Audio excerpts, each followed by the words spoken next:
Hold on, sir.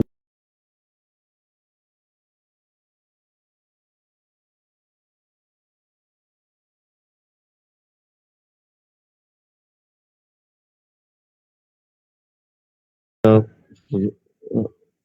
expert session via the webinar, and the topic of the session is internals of distillation column. The topic is being presented by Mr. Manan Joshi, who is a chemical engineer from MS University, and he is presently working as senior principal engineer at Linde Engineering Limited. Sir has over 13 years of experience in the process industry, and he has been involved with the design of various process plants and equipments. So without taking much time, I would like to hand over the session to sir, and we will have the webinar started. Good afternoon, everyone. Without taking much time, let us start with the session. It's a long topic, but I have tried to make justice to the topic.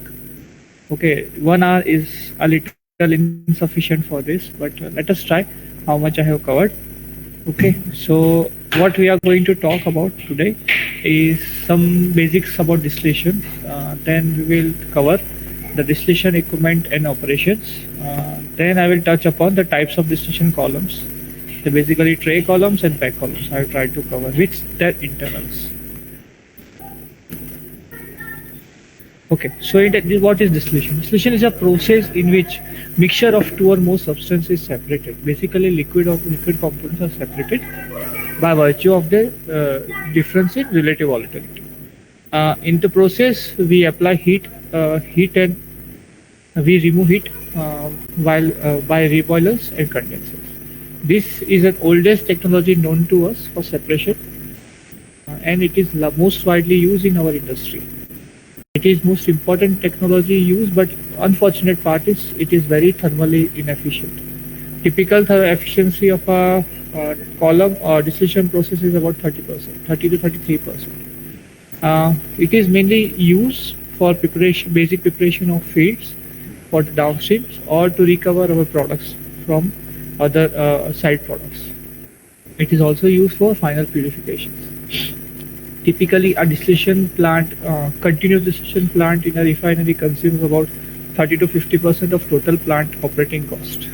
So it is highly cost-consuming plant. Okay, so what is a distillation tower? Conventional distillation tower is basically have 3 sections: rectifying sections, stripping sections, and then one component that is reflux. Rectifying section is a section above the feed tray. Stripping section is something that is below the feed tray. Why it is separated is because in rectifying section you basically bring down the high boiling components below. It is also called as washing sections because the reflux which comes from the top, it is a colder part. It basically wash out the hot vapors that is going on. So it is trying to rectify and increase the concentration. While in the bottom, we provide heat to strip out what are the lighters at the coming at the bottom. So that is called as why it is known as stripping section. Again, reflux is an overhead liquid, overhead vapors which are condensed. Basically, why it has higher lighters which we use to wash the high boil-ups and to increase the lighter boil-ups in the top. Most important part is when we increase the flux, we get more separation. When we increase number of stages, we get more separation. And when we go down to lower the pressure, we have better separations. All three are important, and all three are cost-consuming. Okay. So most important part of any design is to have optimizing in cost of operational and fixed capital cost. So when we go around a design of a distillation tower, we should always optimize what is the minimum reflux and what is number of stages. If we do go for minimum reflux, the number of stages, that is the column height, keeps on increasing. While if we go for very high reflux, the number of stages are decreased, but operational cost increases. So what generally is required is to have optimized cost point.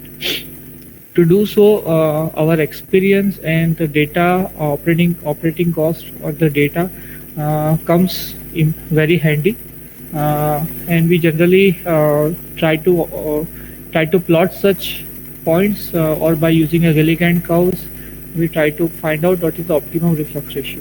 Typically, it is 1.5 to 2, but yes, it is typical. In many columns, they go up to 4 to 5. Like C2C2 separation, we have a reflux ratio up to 6. Okay, so it is not a universal, but yes, they generally in most chemical industries, a reflux ratio of 1.5 to 2 is considered optimum. Now, what are the basic steps we have to go through when we want to design a distillation column? The very first thing we have to define is what are the feed rates we are going to work with, and what are the compositions we have, composition of feed, composition of products we require, and that is the purity we require. So the desired separation and the recovery of the component we have to fix, and then we have to fix the product, the conditions of feed, product, and utilities. Utilities plays important role for distillation column because it also helps us in defining the operating pressure and temperature. For an example, if you have a cooling water of 32 degree or 34 degree available, your condenser temperature has to be limited to about 40 degrees centigrade.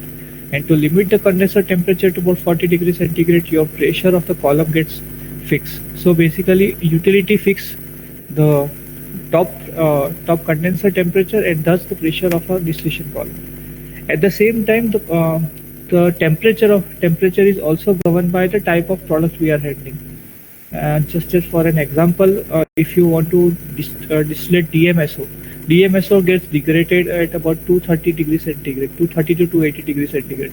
So when you try to distillate out DMSO, you cannot go beyond this. So bottom temperatures is also governed by the type of products which we are wanting to distillate, and thus the operating pressure and the operating temperature are decided. Now, once you are decided with the operating temperature and operating pressures, the second part you have to do is you have to do either Maccabe-Thiele equations methods, or you go for FUG method, or you go for different type of simulators to find out the real number of the theoretical number of stages. Mostly for our education part, we are limited to FUG methods, and for reflux ratio, it is estimated by Gilliland curves. Once you get the tray to the number of trays and the flow rate, the tray to tray flow rates are fixed, and then we try to design the column diameter by considering the vapor flow rate and the flooding frictions. Okay, to optimize further, computer simulators like SPEN, HYSYS, SPEN Plus, and other high-tech simulators are used, but which are if available. Otherwise, for student level, we are limited to this. Okay. Now, what is a tower in actual? A distillation tower or a distillation operation in actual is a physically contains a shell where separation of liquid component is carried out. It contains internals such as tray, packings. It has a reboiler. It has a condenser, and it requires a reflux drum and product pumps and reflux pumps. So basically, this is what an operation is. Okay, so we have decided number of trays. We have gone through what are the equipments attached to our distillation column, and now we go further to decide what are the types of columns. There are basically two types of columns. One is tray column, and second is a pack column. A tray column are further available in varieties like bubble caps, that is a type of tray, a sieve tray, and a valve tray. While the pack columns are the counter current columns, they are they are available in randoms and structure packing. As you can see, Our tray column has a zigzag flow, so they are also called as cross flow columns. While a packed column, you have a continuum of a vapor and liquid in contact, so they are called as counter current columns.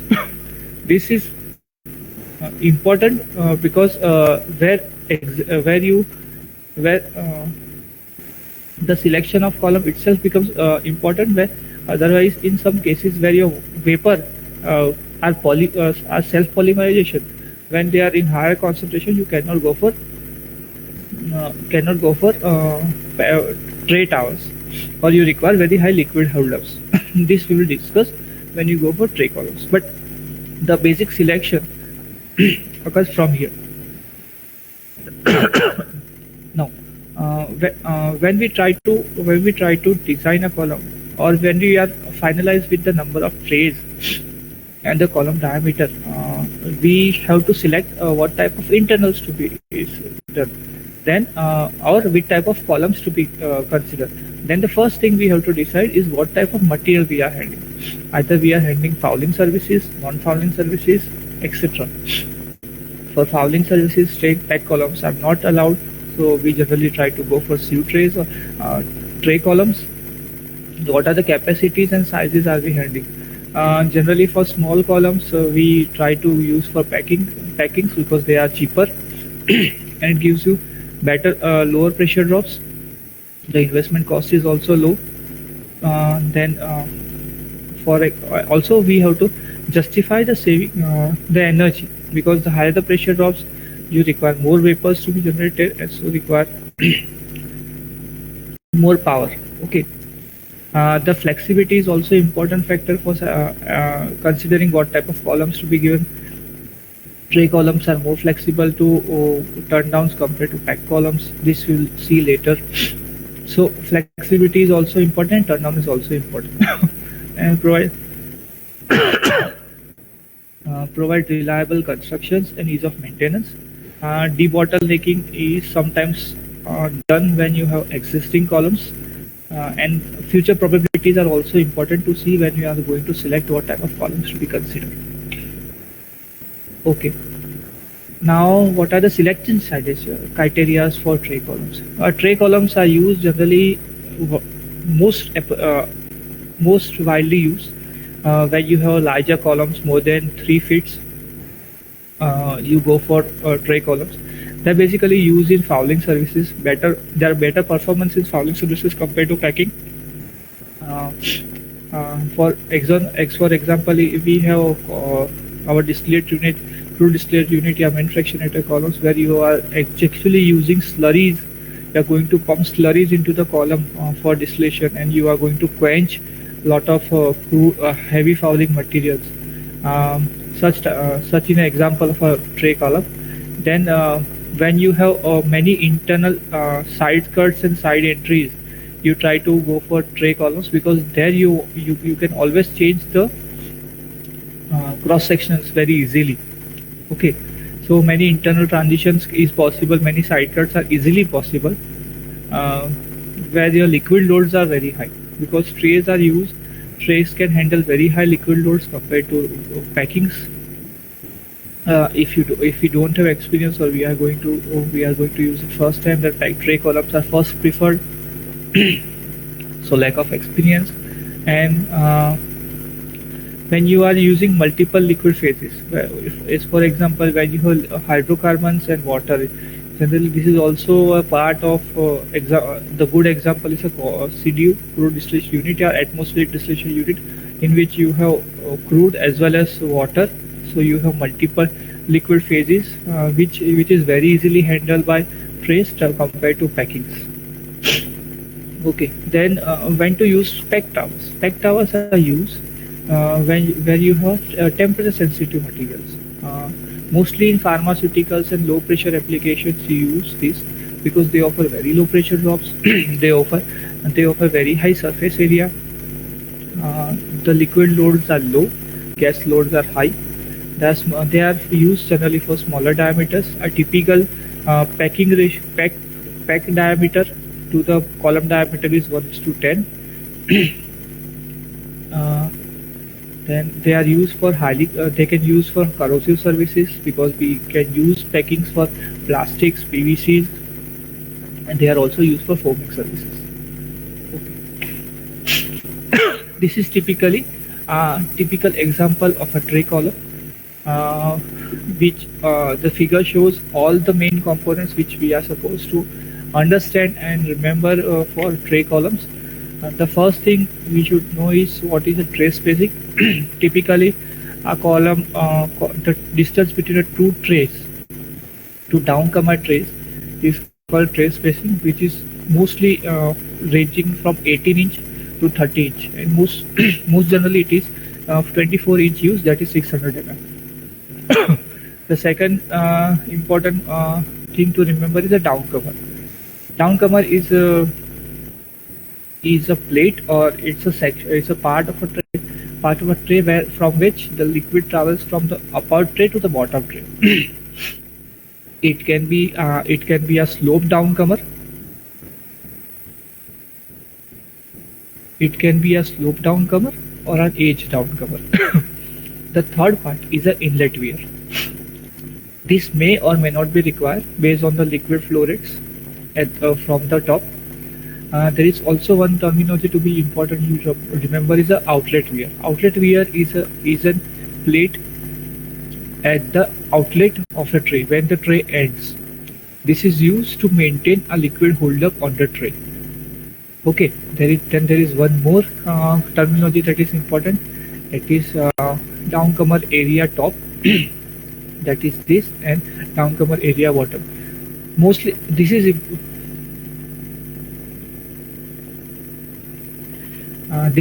this is important to remember, because the downcomer we don't try to have vapor entering into the downcomer. So we try to have a liquid pool, mostly half of the tray spacing into the downcomer, which is also known as downcomer backup. Okay, so sometimes you can see downcomers are in the slope and sometimes they are arch. We will discuss what are the different types of downcomer, but this has to be remembered. Okay, there is something one important is this is active area. Active area is an area in which the vapor and liquid are in contact. You can see they are not in continuous. The active area is only about 30 to maximum 40% of a total column diameter. Okay, and with this, I will say we suggest to see a small video on what happens actually into the column.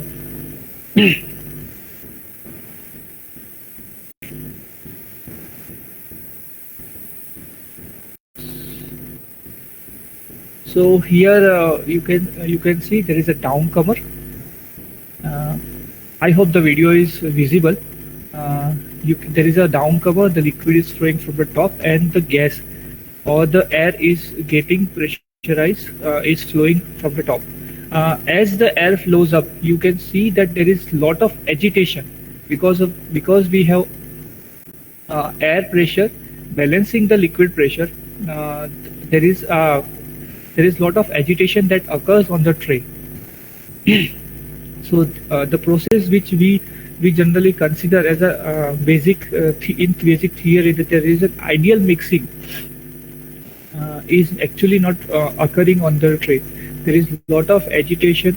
There is lot of melt distribution also occurring on the tray, and because of that, the tray efficiency is not 100%. The typical tray efficiency is given by a Pullman curve.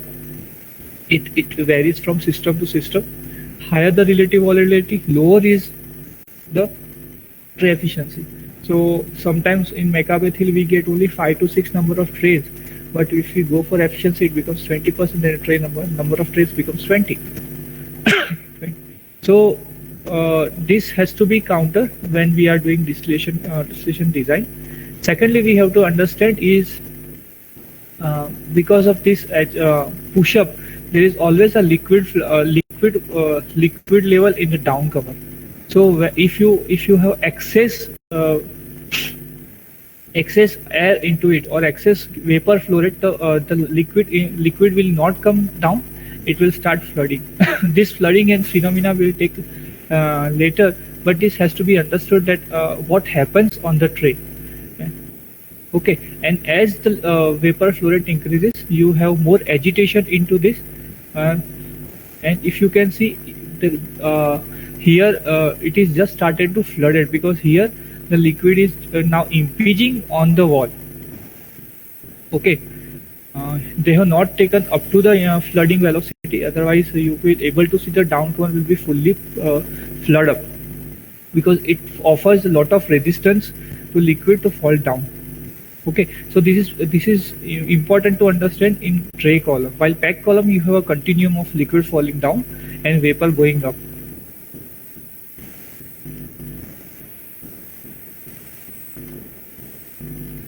Okay, now you can see that vapor flow has decreases, so the agitation is also decreases. So when we design a column, we have to be we have to stay in a very definite range. Okay. Now we talk about sieve trays. Sieve trays are the most generally used trays. They are basically perforations in the perforated trays or the perforation trays with a down cover. This is a down cover. This is a weir. This is the outlet weir. The down comer from the top will come over here and it will flow like this. So this is basically the flow path while the gas goes up. Okay, these are the most inexpensive trays compared to other trays. They are not proprietary, so you can design, and there are design equations available freely, and these are manufacturing also easily. They are general purpose trays and good for designing. They can take up 2 to 3 almost 3 to 1 turn down, that is almost 30% turn down is possible. They are good for clean and moderate service fouling services. Typically the hole ranges from 5 mm, that is 1/4 inch to 1 inch. The smaller sieves reduce weeping because you have higher vapor velocities on the sieve trays, but at the same time you will have fouling problems. So when you have foulings, you have to go for larger holes. And larger holes can cause weeping problems. Okay. Then we talk about bubble caps. Bubble caps are very used basically in distilleries, in alcohol services, and right now very few applications are left where bubble caps are used. They are really expensive caps because apart from tray there is a moving cap from which the vapor goes. These bubble caps are of variety of designs. They are used for vacuums as well as for pressurized columns. The pressure drops are relatively higher compared to sieve trays. They have excellent turn down possible because the caps can move up and down. because the caps are specially made, they are expensive. If your vapor velocities are uneven, then these caps can fly away from their site and can cause maintenance issues. So maintenance is a big issue in this. Sorry.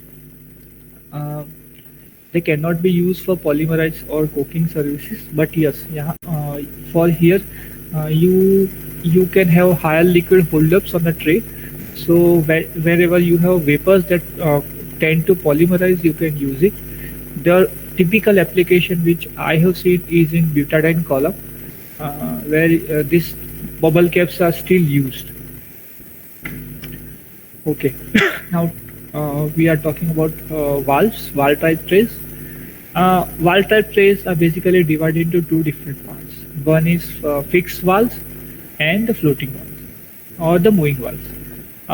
These are basically called as a jet trays previously, but now this terminology is little changed from this. It was developed by Nutch, but then Sulzer and other companies like Sulzer and Koch has taken up this company. So Glish is a different company, and Nutter was a different company, is now bought up by Sulzer. So now they are part of their catalogs. The fixed trays are basically instead of more like a sieve trays. So instead of single directional flow, they provide a bidirectional flows. So what happens is the vapor residence time on the or the contact time for liquid increases. Thus, the little efficiency improvement is possible. These fixed valves are done is by directional punching on the tray. Because of this, you can also have higher capacities and throughputs compared to sieve trays.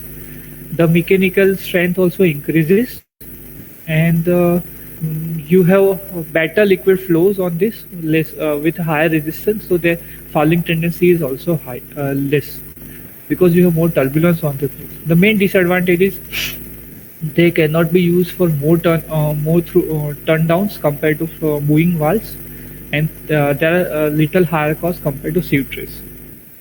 A typical example, you can go internet for coach glass is V-grid, which is shown in the photographs, and in coach glass we have VG series. There are typical vendor specific valves available in market.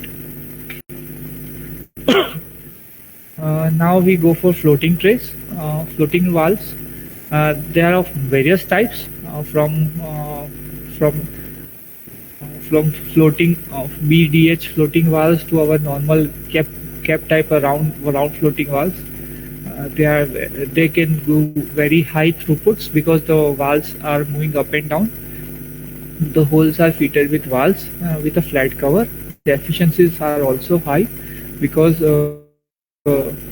you have more contact time and more agitation into this. They are really very expensive compared to this because you have a moving part.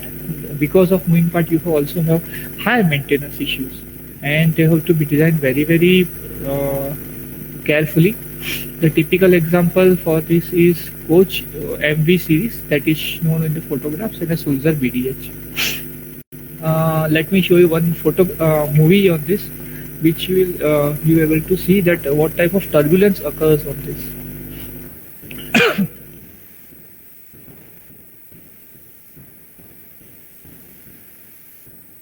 So this is basically these are round valves.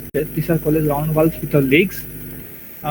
You can see that when the gas is flowing from the bottom, they are not continuously open. They open and close based on the pressure balance from the top and bottom, and they are hold up.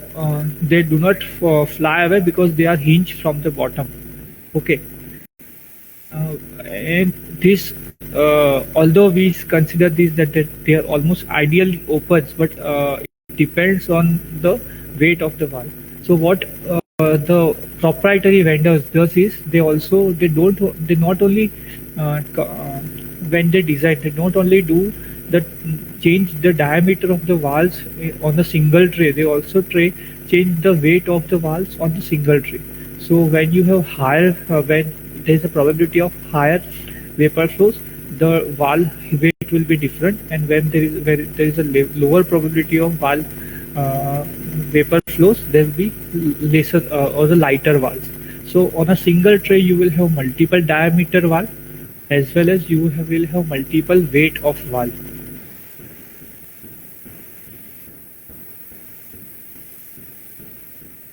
Okay, again here we also always consider that the valve will come down when there is lower flow rate, but yes, if the vapor flow rates are really low, then ideally there is a possibility of whipping if the valve gets stuck. Ideally the valve should not get stuck, but there is if the vapor velocity is really very low, then there is always a probability of whipping, which is shown over here, that the liquid which should be not coming from the top, because it will be in force equilibrium with the gas is coming down. As the gas velocity increases, they stop coming, because then your flow rates of vapor and liquid are balanced. In short, there is a force balance when you consider the liquid and vapors on the tray. Okay, so there is a limitation of the force balance and thus the throughput.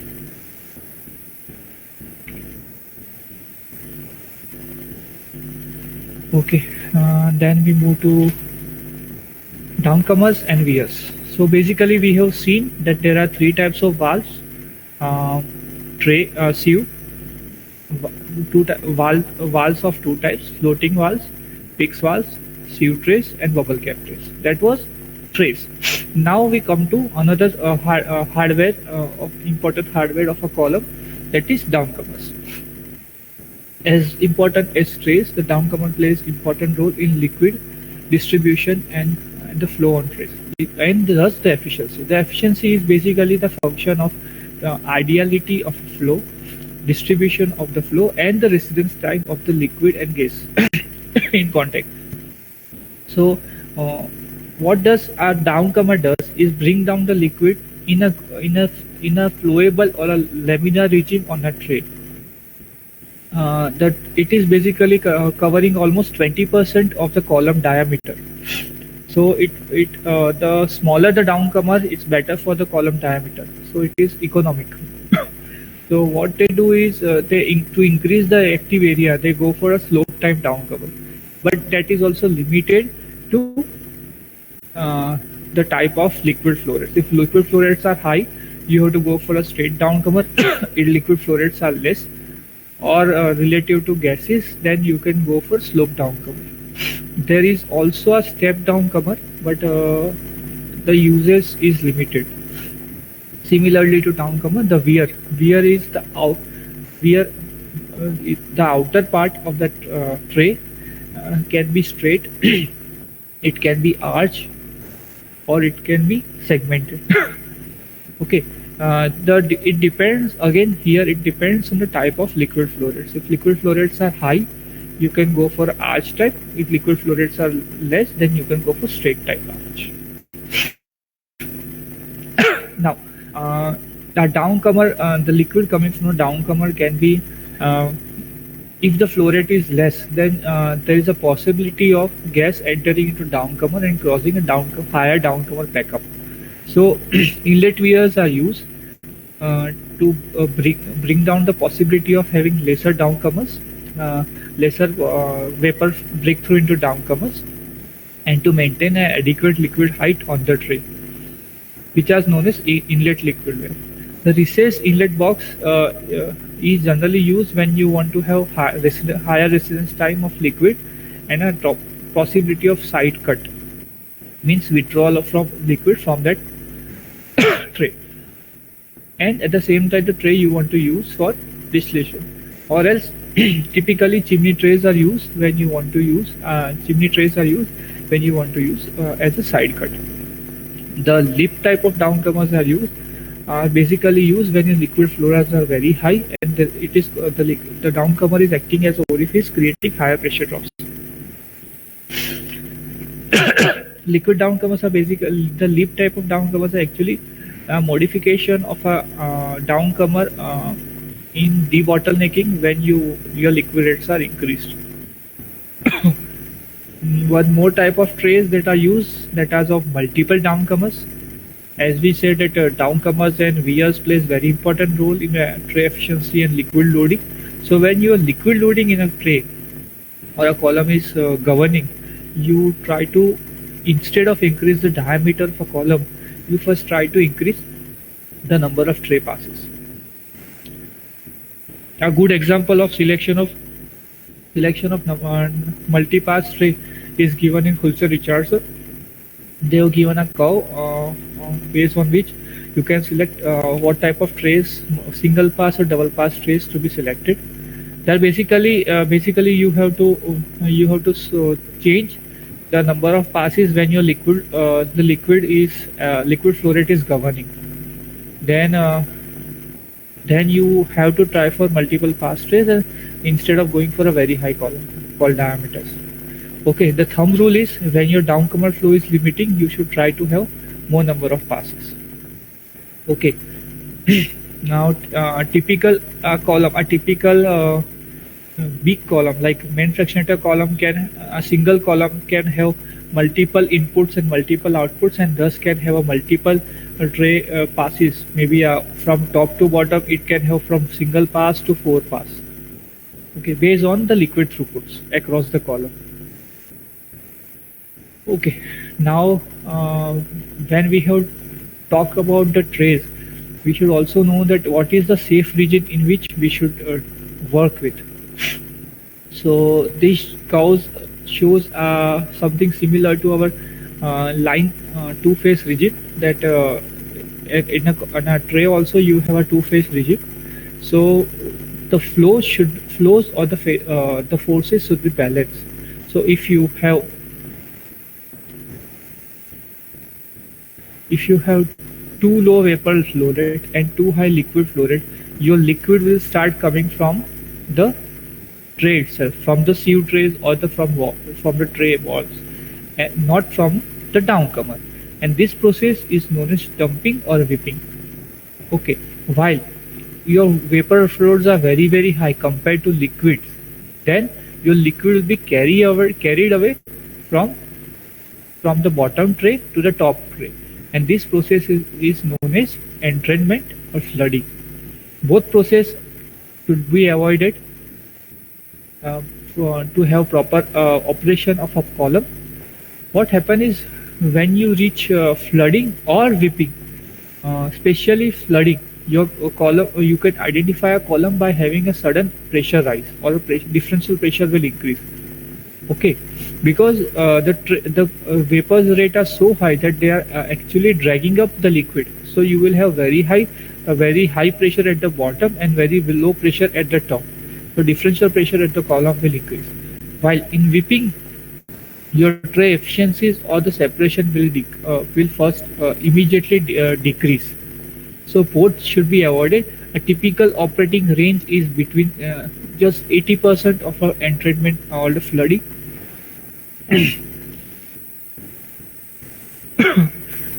This curve shows the effect of flooding over the sieve trays and valve trays. You can see that as the percentage flood increases more than 60%, your sieve trays efficiency start decreasing. So for sieve trays, you should try to have a flooding of about 60%. While for the valve tray, while for the sieve trays, it is limited from 40% to 90%. Okay, pardon, for the valve trays, your good efficiency starts from 50, almost 20% to 60%. So this is a nice throughput for operating range of a valve tray. While for the sieve trays, your operating range starts from 40% to about 85 to 90%. We do not go higher than 90% of the flooding. Okay. Typical dimensions we consider for design of our tray columns is tray spacing. We generally consider 300 to 750. Mostly 18 inch or 24 inch, that is typically 600 mm is the ideal inch we use. Number of tray passes is limited to 1 or 2, but for a very big columns, expensive columns, they have gone for 4 number of passes. Real length is rear height typically is 50 mm, but if you want to have higher liquid pool, then you can go up to 65 mm.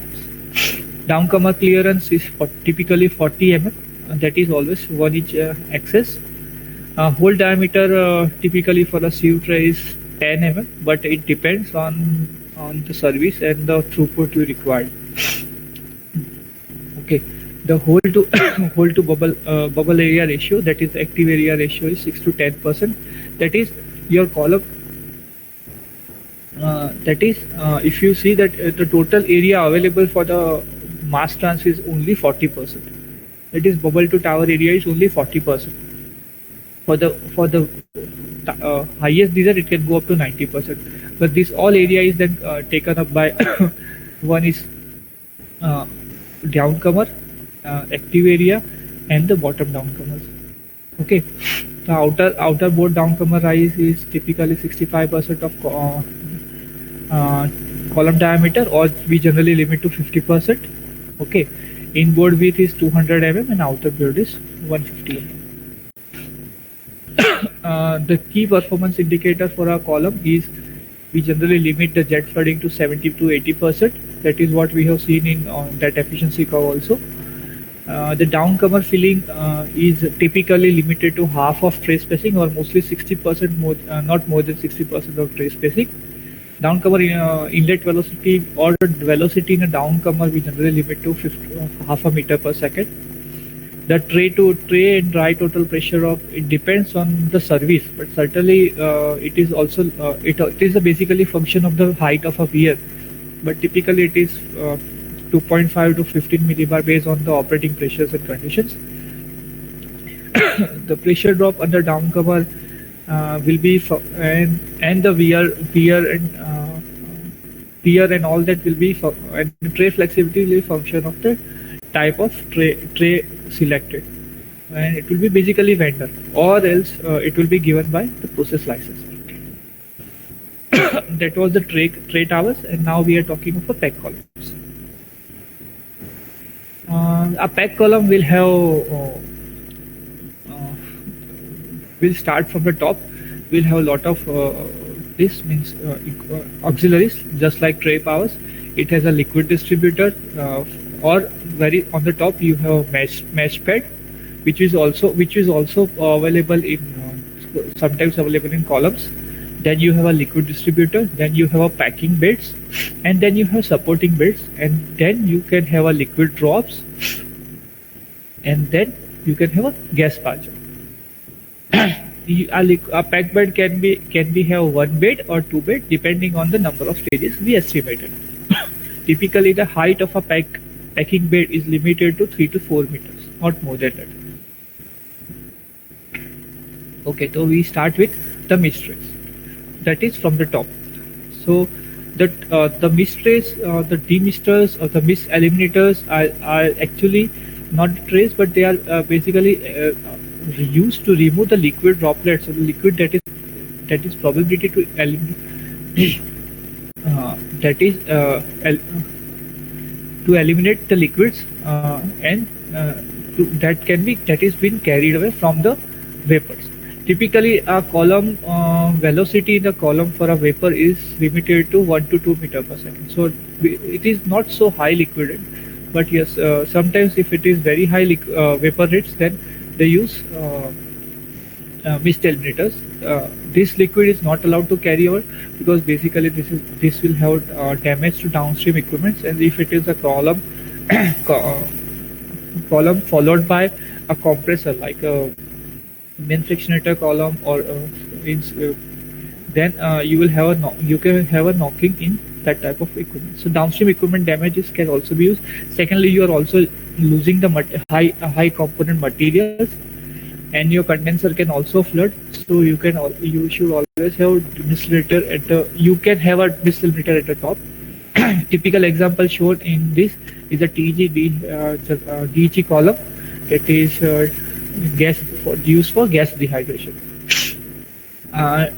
The mist eliminator can be used as a typical example is a wire mist eliminator. You can have a baffle or chevron separators. These are specially trademark separators, or you can have cyclone separators. The most common use I have seen is for mist eliminators. Okay, now second part coming down to mist eliminator is the liquid distributor. There are various types of liquid distributor based on the column diameter and a liquid flooding. This is basically the liquid that is coming from the reboiler. It is getting evenly distributed on the pack bed. The purpose is this. The key purpose is to evenly distribute liquid on liquid packing and to maintain liquid levels above this. These are basically proprietary design.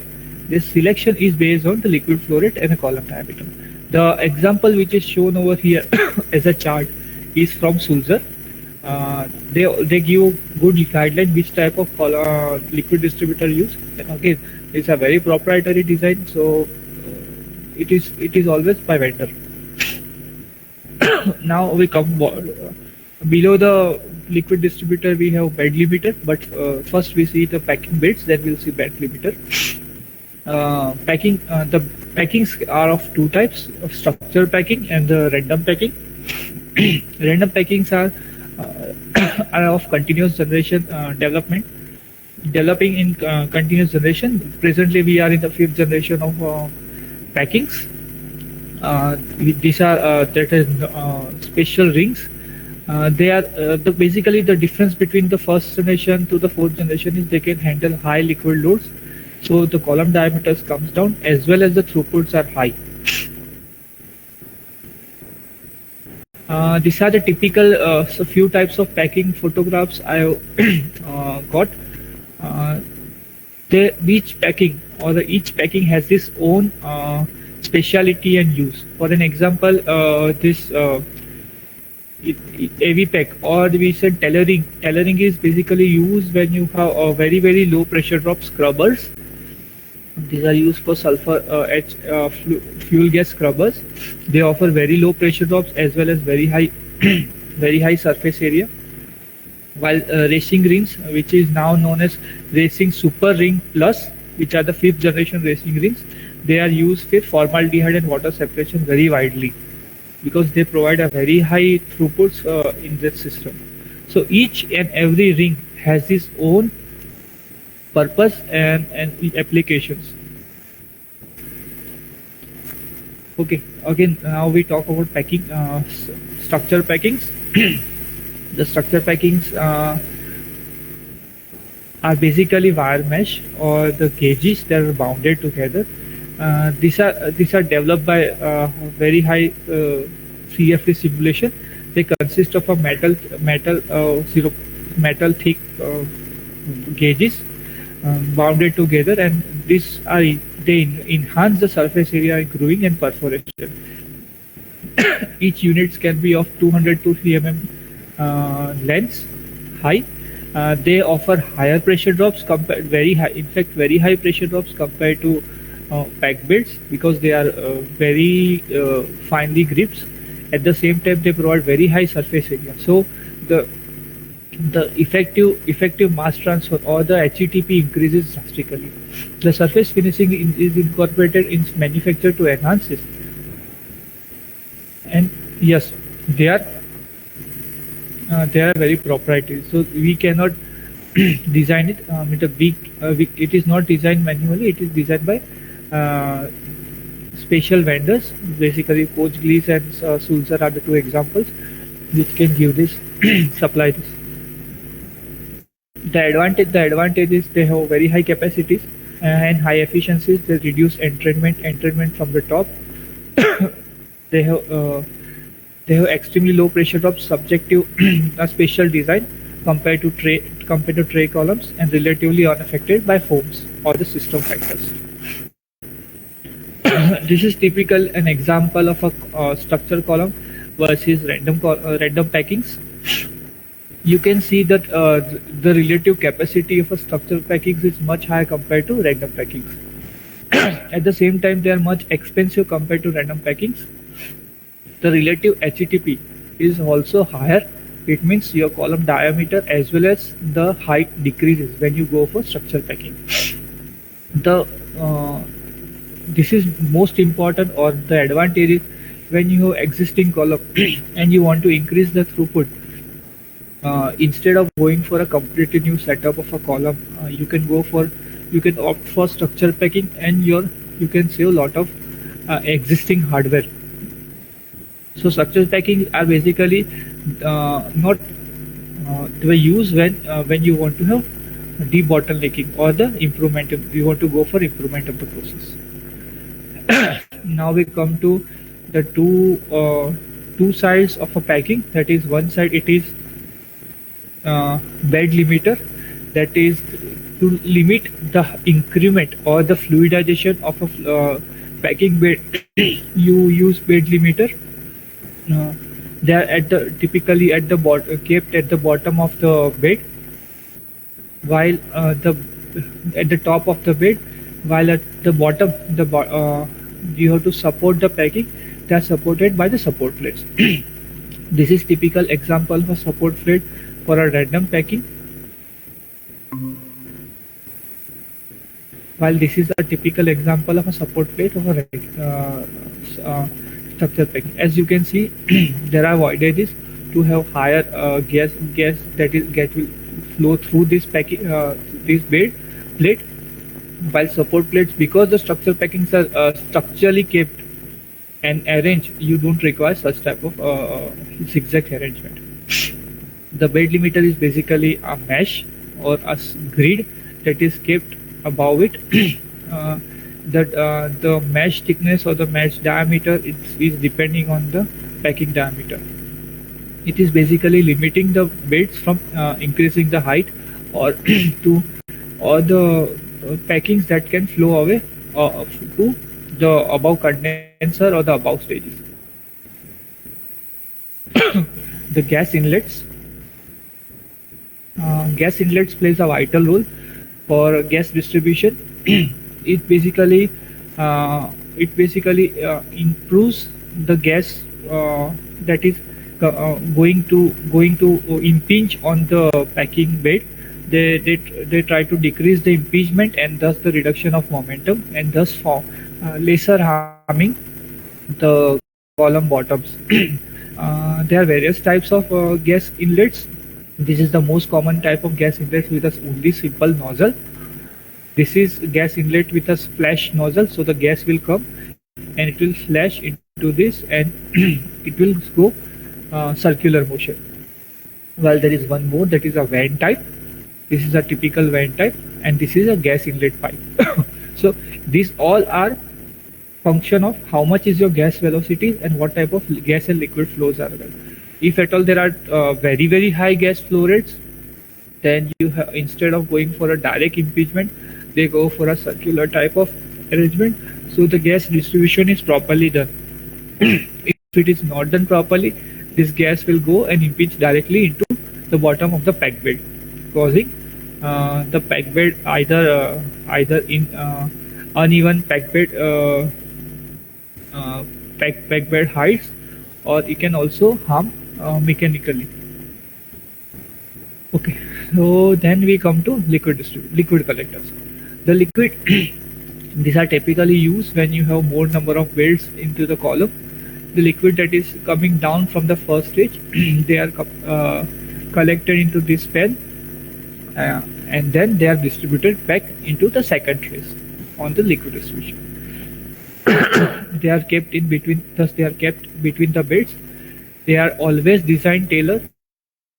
They are not always available readily, so they are typically made as per the application, and they are vendor specific. They improve the cost flow of mixing of liquids, and they can also use when you want to have a draw of some impact towers.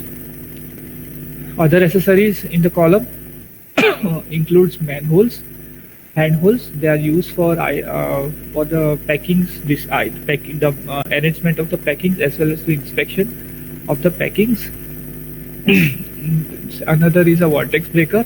They are located at the bottom of the column on any other vessels. They are basically used to avoid gas that is coming, gas to get entrapped to the liquid and siphon it to the pump. So basically they avoid the gas going down. The reflux inlet. There are various type of reflux inlet possibles. Then reboiler inlet is also the vapors that is coming out from the reboiler. There are various types of arrangements. We have not considered this because they are very specific.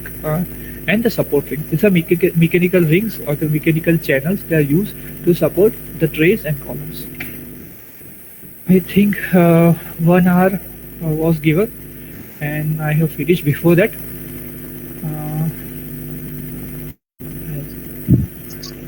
Hello? Yes, sir. Yes, sir. Shivam, any questions? We are open to it now. Yes, sir. I have got few questions from the students.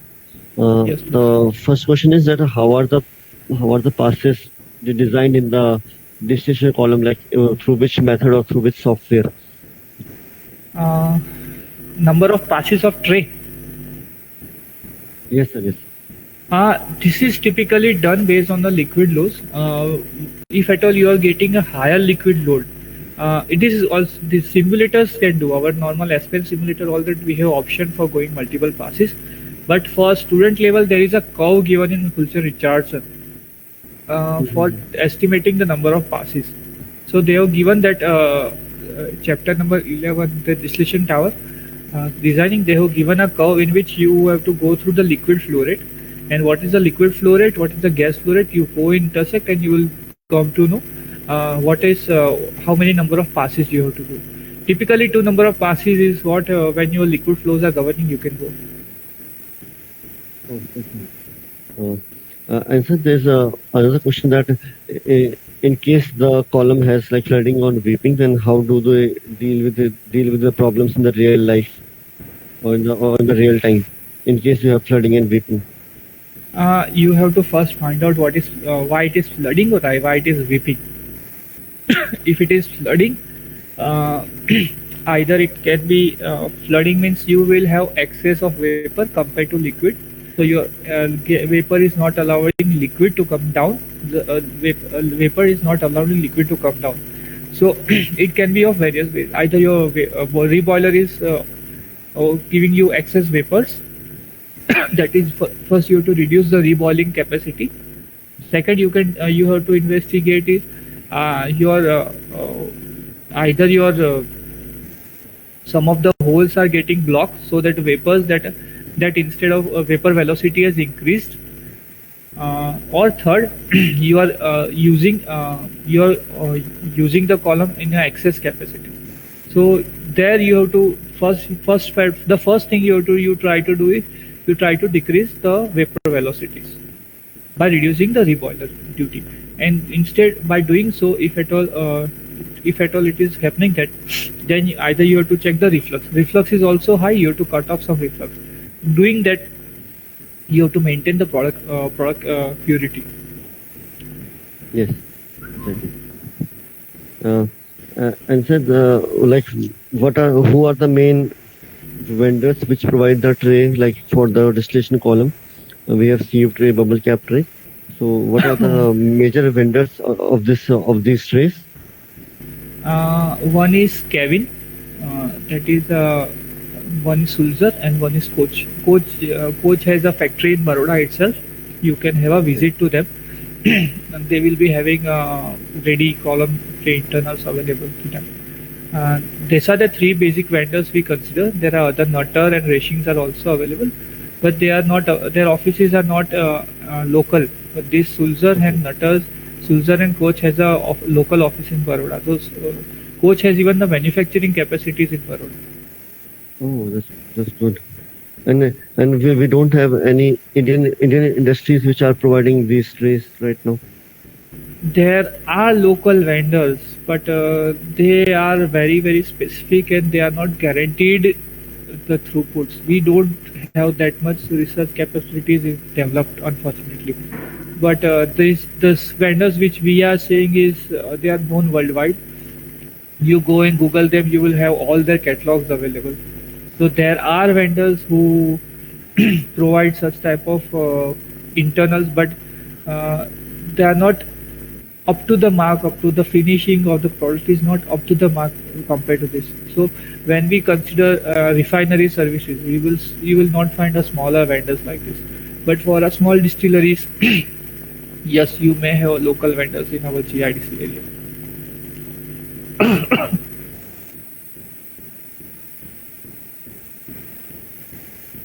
Next question.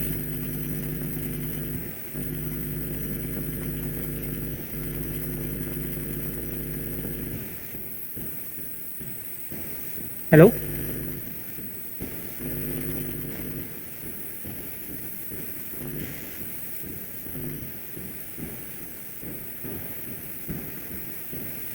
Hello?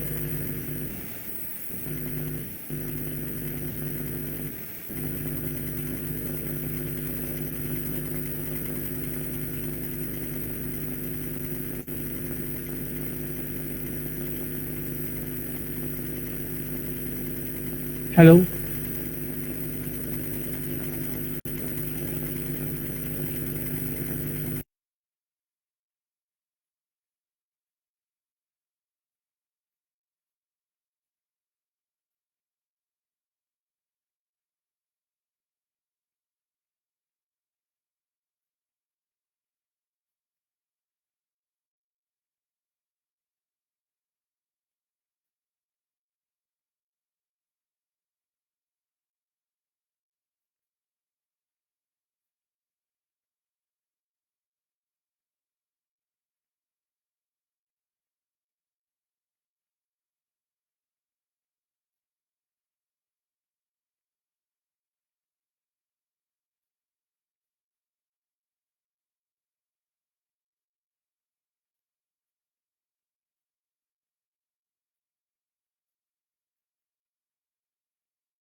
Hello.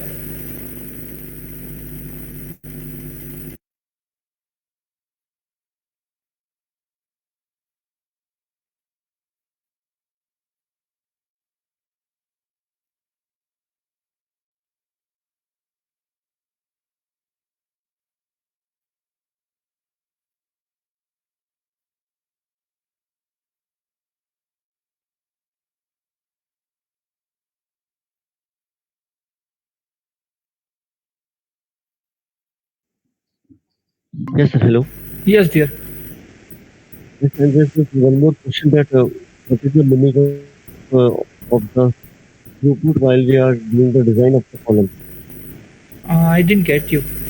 Uh, it's like, what is the meaning of the throughput while we are designing the column? Throughput is something that you design some for some flow rate, but suppose you don't require that much flow rate. Suppose like you have some scenarios in which you want to increase some flow rate, then the throughput you design for 100 kg, you are operating at 110, then 10% is the throughput.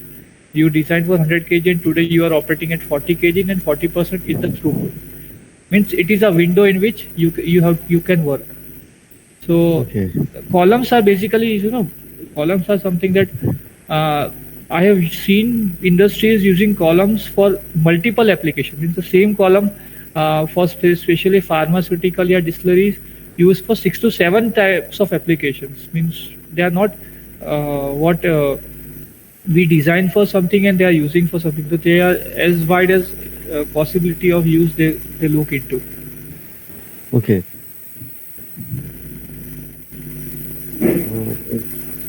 Yes, so those were questions from which I have received from the students, Yes. and I would I like to hope thank I you hope for I this. have added something new to your knowledge. Yes, sir, definitely, because we were not aware of these many internal and their types and their functions, like which you explained. So it was a really useful and knowledgeable session for us. We could look into the deeper structure of the design of columns and the tray tower. Yeah. In that all, any other further questions? Anyone want to know something even extra? You please get their numbers and I will get you the material whatever they want. Okay, yes, sir, sure. I will ask the students to have more queries, and I will then again contact you. Sure. Anytime. I'm open to that.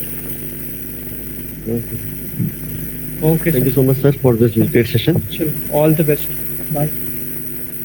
Thank you.